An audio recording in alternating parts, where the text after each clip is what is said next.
카타콤의 순교자 제6장 증인의 구름. 이들은 모두 믿음으로 살다가 죽었다. 새로 개종자된 마셀라스는 잠시 동안이었지만 크리스찬에 대해서 많은 것을 배웠다. 짧은 휴식을 취한 후 마셀라스는 호노리우스가 카타콤의 사정과 그들이 살고 있는 장소를 안내해 준다기에 따라 나섰다. 그 예배당에 모여있던 사람들은 카타콤 안에 있는 사람들 중 극히 일부에 지나지 않았다. 전체 수를 말한다면 수천에 이르렀고 작은 집단들로 나뉘어 카타콤 전역에 흩어져 살면서 제각기 독자적인 방법으로 지상과 연락을 취하고 있었다. 마셀라스는 호노리우스의 안내로 거침없이 걸어갔다. 그는 매우 많은 사람들과 마주치는 것에 놀라지 않을 수가 없었다. 크리스천의 수가 많다는 것을 알고 있었지만 그는 이렇게도 많은 크리스천이 카타콤에서 살고 있으리라고는 상상도 못했던 것이다. 여기서 죽은 듯한 사람들도 못지않게 그의 관심을 끌었다. 그는 걸으면서 그들의 무덤 위에 새겨진 문구 속에 어느 것이나 마찬가지로 강한 신앙과 고상한 희망이 깃들어 있음을 느꼈다. 마셀라스는 그것을 흥미있게 읽어갔다. 호노리우스도 이 거룩한 묘표를 매우 좋아했기 때문에 그들은 곧 마음이 잘 맞게 되었다. 그때 호노리우스가 말했다. 저기에 진리를 위한 증인들이 잠자고 있습니다. 마셀라스가 그가 가리킨 곳을 보니 거기에는 이러한 문구가 쓰여 있었다. 프리미티부스, 많은 고뇌를 겪고 평화롭게 잠들다. 가장 용감한 순교자, 318년. 그의 처는 그녀의 사랑하는 남편을 위해서 그가 당연히 받아야 할 이 묘표를 세운다. 이 사람들은 우리에게 크리스천은 어떻게 죽어야 하는 것인지를 가르쳐 줍니다. 라고 호노리우스가 말했다. 저기에는 프리미티부스와 마찬가지로 죽은 사람이 있습니다. 폴스는 영원히 행복하기 위해서 고문을 감수하다 죽었다. 그리고 저기에는 그리스도가 필요한 때 언제라도 그의 가장 약한 제자들에게까지도 부여해 주시는 용기를 제시한 훌륭한 부인의 묘가 있습니다. 크레멘트, 고문으로 죽다. 그녀는 잠들어 있지만 재생할 것이다. 만약 주님이 우리의 육체를 죽음을 끝마치도록 부르시게 되면 호는 곧 몸을 떠나 주와 함께 고린도후서 5장 8절 살기를 원하게 됩니다. 지금 곧 이루어질지도 모를 주의 재림의 약속은 가르침을 받은 크리스천에게 있어서는 복된 희망. 디도서 2장 13절입니다. 즉 천사장의 소리와 하나님의 나팔 소리로 친히 하늘로부터 강림하시리니 그리스도 안에서 죽은 자들이 먼저 일어나고 그 후에 우리 살아남은 자들도 그들과 함께 구름 속으로 끌어올려 공중에서 주를 영접하게 하시리니 그리하여 우리가 항상 주와 함께 데살로니가전서 4장 16절, 17절 있을 것입니다. 여기는 콘스탄스가 잠들어 있습니다. 그는 이중으로 시험을 당했습니다마는 두 번 다 신에 대한 마음이 변함없었습니다. 독약이 처음에 그에게 주어졌습니다. 그러나 효과가 없었으므로 칼에 찔려 살해당했습니다. 죽음의 물약은 그에게 영광의 면류관을 바치지 못했지만 강철은 그것을 바쳤습니다. 이렇게 그들은 양쪽에 새겨져 있는 문구를 읽으면서 걸었다. 그 영광에 찬 이름의 목록을 읽어가는 중에 마셀라스에게는 새로운 감정이 끌어올랐다. 그 문구는 그리스도 교회의 산 역사였다. 여기에는 활활 불타오르는 말로 그의 눈앞에 부조되어 있는 순교자들의 삶의 기록이 남아있었다. 무수한 무덤을 꾸민 조잡한 그림은 어떤 교묘한 솜씨를 지닌 예술가의 최고의 작품도 만들어낼 수 없는 매수를 감돌게 하고 있었다. 또 많은 무덤의 특징인 거칠게 새겨진 문자, 틀린 것 투성이의 철자나 문법은 복음의 보물이 가난하고 천한 사람들의 것이라고 한 것에 대하여 감탄하지 않을 수 없는 어떤 증명이 되고 있었다. 인간적으로 볼 때 지혜 있는 사람이 많지 않으며 권력 있는 사람이나 가문이 훌륭한 사람도 많지 않았습니다. 가난한 사람들이 복음을 듣습니다. 고린도전서 1장 28절, 마태복음 11장 5절. 많은 무덤 위에는 그리스도를 나타내는 두 문자를 사용한 기호가 있었다. 이 기호는 주 그리스도의 X와 P가 하나의 기호로 되어 있는 것이었다. 어떤 것에는 종려나무 잎의 그림도 그려져 있었다. 이 종려나무는 승리와 불사의 상징인 것이다. 하늘 보좌 앞에 서게 될 헤아릴 수 없는 군중들의 손과 손에 쥐어질 그 영광의 표시인 것이다. 또 다른 모양이 그려져 있는 것도 있었다. 이것은 무엇입니까? 마셀라스는 배의 그림을 가리키면서 말했다. 그것은 속죄받은 혼이 지상에서 안식의 천상으로 올라가는 것을 나타내고 있습니다. 그러면 이 자주 보이는 고기의 의미는 그리스어의 고기라고 하는 자의 철자가 크리스천의 영광과 희망을 표시하고 있기 때문입니다. I는 예수를, X는 그리스도를, T와 U는 하나님의 아들을, S는 구주를 의미하기 때문에 고기, 즉 익투스는 하나님의 아들, 구주, 예수 그리스도를 상징하는 것입니다. 자주 눈에 띄는 이 배와 턱없이 큰 바다 괴물은 무엇을 의미하는 것입니까? 그것은 요나, 신의 예언자입니다. 그에 대해서는 당신에게 아직 이야기하지 않았군요. 거기서 호노리우스는 요나의 이야기를 들려주고 나서 말했다. 큰 고기의 배에서 빠져나온 요나가 크리스천에게 캄캄한 무덤으로부터의 구출을 상기하는 의미입니다. 찬란한 재생의 희망은 입으로는 표현할 수 없는 고귀한 위안인 것입니다. 그러므로 우리는 이 희망을 여러 가지 상징에 의해 상기하는 것을 좋아합니다. 보십시오. 저기에도 은혜로 충만한 같은 진리의 또 다른 상징이 있습니다. 저것은 비둘기가 올리브의 가지를 노아가 있는 곳으로 나르고 있는 장면이죠. 그는 마셀라스에게 의미가 이해될 수 있도록 홍수에 대한 이야기를 해주었다. 그는 또 말했다. 그러나 여기 있는 그림 속에서 이것만큼 확실한 것은 없습니다. 그러면서 그는 나사로의 부활을 가리켰다. 저기에는 또 닻의 그림이 있습니다. 희망의 상징이지요. 희망에 의해 크리스천은 인생이라고 하는 큰 파도의 한복판에서 시달리면서 하늘에 있는 영생의 집을 향해 가고 있는 것입니다. 저기에 있는 것은 닭, 조심, 주의의 상징입니다. 주님은 시험에 들지 않게 깨어있어 기도하라. 마가복음 14장 38절라고 말씀하셨습니다. 저것은 어린 양, 결백과 유아의 본입니다. 어린 양은 또 우리에게 신의 어린 양, 우리의 죄를 씻고 그 희생에 의해 우리에게 영원한 생명과 용서를 베풀어 주셨던 신의 어린 양을 상기하게 합니다. 또 저것은 비둘기입니다. 어린 양과 마찬가지로 결백을 나타내죠. 그리고 저것 좀 보세요. 저 비둘기도 올리브의 가지를 물고 있지요. 저기에는 알파와 오메가의 문자가 있습니다. 그리스 문자의 최초와 최후의 문자로 우리의 주를 나타냅니다. 당신은 이제는 주님이 나는 알파요 오메가이다. 요한계시록 22장 13절 라고 말씀하신 것을 이해하겠지요. 그리고 저기에 있는 것은 관입니다. 관은 정의의 심판자 주 예수가 우리에게 부여해 주시는 썩지 않은 면류관을 상기하게 합니다. 그리하여 우리는 우리 앞에 놓인 기쁨을 상기하게 하는 것만으로 우리를 둘러싸 버리는 것을 좋아합니다. 이런 것으로부터 가르침을 받아서 우리는 주위의 음산한 것들을 잊어버리고 위를 우러러 신앙에 의해 영원한 영광의 빛을 바라다 볼 수 있는 것입니다. 여기에 마실라스가 멈춰 서면서 말했다. 나의 처지에 딱 들어맞아 보이는 것이 있습니다. 그것은 마치 예언과 같이 느껴집니다. 나도 그리스도의 증거를 나타내기 위해 불릴지도 모릅니다. 그때 내가 충실할 수 있도록 예수의 이름으로 아드리안 황제 때 예수를 위해 그의 피를 흘린 젊은 장교 마리우스. 그는 할 바를 다 완수하고 평화 속에서 죽었다. 그의 벗은 눈물 지으며 박해의 두려움을 무릅쓰고 비석을 세운다. 너희가 환난을 당하나 담대하라. 내가 세상을 이기었노라. 요한복음 16장 33절 라고 예수는 우리에게 명하고 계십니다. 그러나 그는 악에 대해서 경고하고 한편 구원을 해준다고 한 약속으로 우리를 위로해주고 계십니다. 그 안에서 우리는 충분한 자비를 발견할 수가 있는 것입니다. 이 젊은 장교가 나의 본보기가 되어주시도록 하고 마슬라스는 말했다. 나는 이와 같이 예수를 위해 피를 흘릴지도 모릅니다. 충실하게 죽어서 이렇게 여기서 나의 형제들에게 이와 같은 묘표를 받고 잠드는 것이 체칠리아 만텔라의 무덤 같은 훌륭한 것을 받는 것보다 명예롭습니다. 그들은 또다시 걸음을 재촉했다.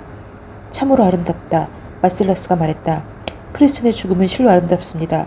죽음의 고통은 이내 사라지고 이후에 이것은 참 축복된 잠입니다. 영혼은 부활을 기다리면서 주와 함께 있고 그리고 죽음은 공포를 불러일으키는 대신에 승리와 안식의 기대를 간직하고 있습니다. 엘피스가 잠든 곳, 조치카스가 잠들기 위해 여기에 누워 있습니다. 아셀스는 그리스도와 만나고 잠들다. 평화 속에 있는 마테리아, 비다리아, 예수의 평화 속에서 낮의 호로스의 아름다운 혼의 휴식처. 비문 중에는 죽은 형제들의 성격을 나타내고 있는 것이 있습니다. 이것을 보십시오. 호노리우스가 말했다. 캐시마스 22년 살다. 모든 사람의 벗. 그리스도와 만나서 11월 5일 모든 사람의 벗. 그리고 미워한 자가 없었던 고르고니우스는 잠들다. 여기에도 있습니다. 그는 계속해서 말했다. 이것은 그들의 사생활이나 가정 안에서의 경험을 말하고 있습니다.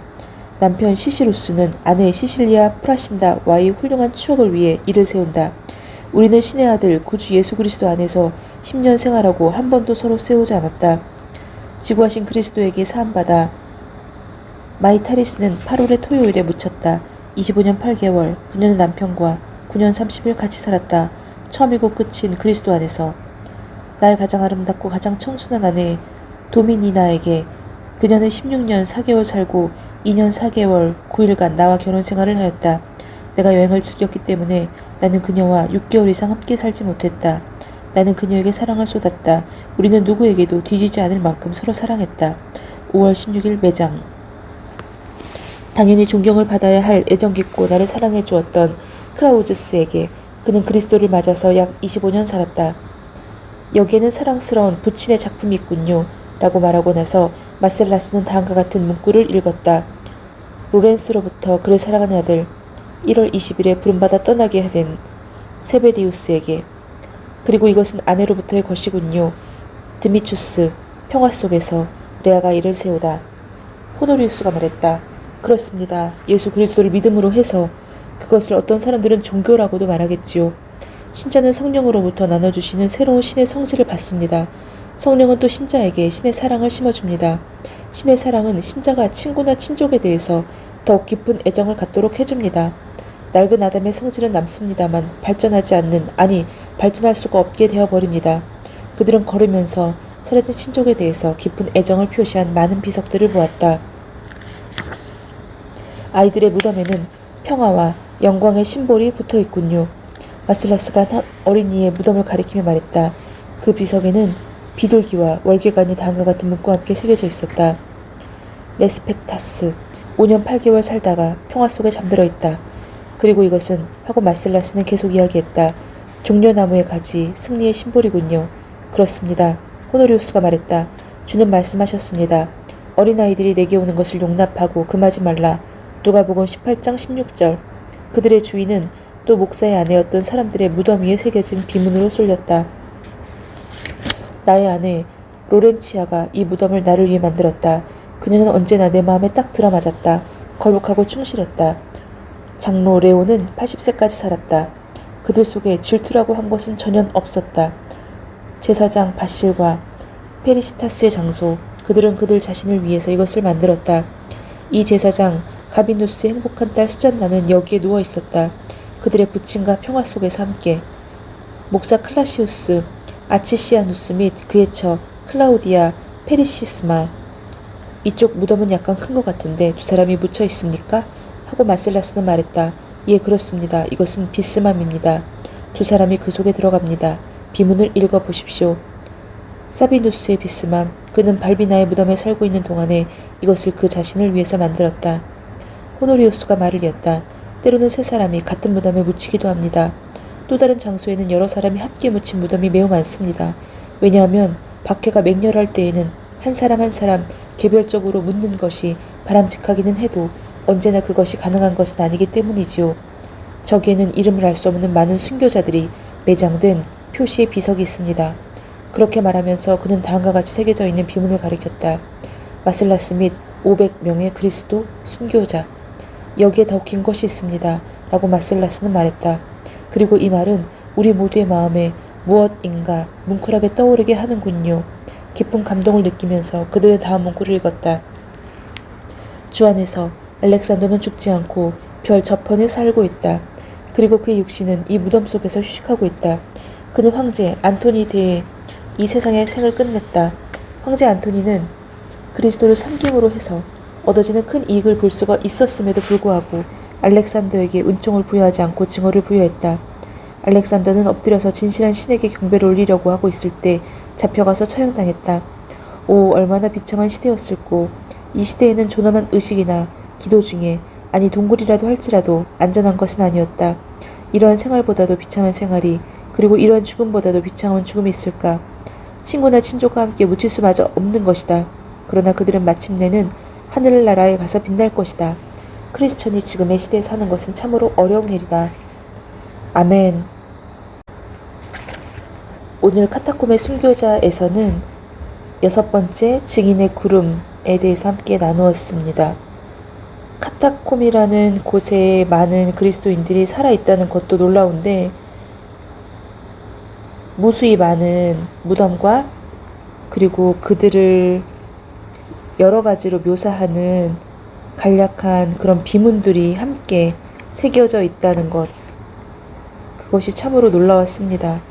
어떻게 보면 카타콤은 생과 사가 섞여 있는 혼재되어 있는 그러한 곳인데, 또 한편으로 생각해 봤을 때는 우리의 삶 자체도 카타콤과 다르지 않다는 생각이 들었습니다. 물론 우리 옆에 무덤이 있는 것은 아니지만 어떻게 보면 하나님이 지으신 이 세상에 우리는 무덤이나 화장장 그리고 그런 것을 함께 삶과 죽음이 공존해 있는 세상에 살고 있는 것은 아닐까, 그런 생각이 들었고, 결국 우리는 살아있다고는 하지만 결국 영원한 삶은 하나님이 계시는 그곳에서 가능했던 그 카타콤이 있었던 그 시대. 그러나 지금 하나님께서 바라시는 것은 지금 이 세상에서도 그것을 위해 우리가 노력하기를, 하나님의 세계가 결국 따로 떨어져 있는 것이 아니라 지금 이 세상에서도 우리가 그것이 가능하게끔 우리가 그리스도의 모습을 닮아가고 그리스도의 삶을 실천하게끔 하기를 원하시는 것은 아닐까 오늘 또 생각해 보았습니다. 그곳은 굉장히 어둡고 빛이 들어가기 힘들고 그리고 생과 사가 공존이 되어 있고, 그렇기 때문에 또한 음침하고 빛을 받지 못하니까 사람들은 먹지 못하니까 더욱 여의어 갔을 것이고, 굉장히 영양적으로도 결핍이 돼 있을 텐데, 그럼에도 불구하고 그들이 하나님의 말씀을 매일매일 의지하며 살았기 때문에 그들의 얼굴에서는 광채가 나고 또한 그곳에서 버티지 않았을까라는 생각을 또한 해보게 되었습니다. 한편으로는 그들이 불쌍하기도 하고, 또 한편으로는 그들이 대단해 보이기도 하고, 또 한편으로는 그들이야말로 정말 이 땅에 우리에게 참된 그리스도인의 모습을 보여주었던 삶이 아닐까, 그런 경이롭기도 한 그런 생각을 갖게 되었습니다. 저희가 실천할 수 있는 그리스도인의 모습들에 대해서 오늘 하나씩 생각해 보면서 하루를 시작하면 좋겠습니다. 샬롬.